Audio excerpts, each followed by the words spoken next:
Hello, my name is Achim Kettler from Delphines and I want to show you some tips and tricks about coDiagnostiX. Enjoy!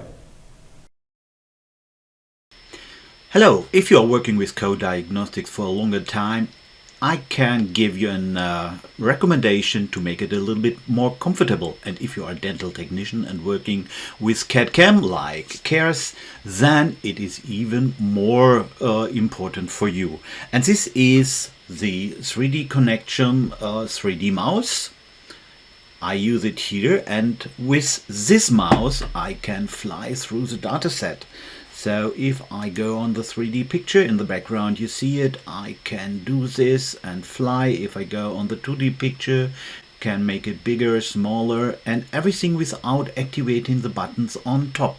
So just see it here, I can fly like a helicopter pilot through my dataset, move inside, and this is really cool. I like it. If you don't like it, forget this. This is not a commercial. We get no promotion for this. This is just a tool I like.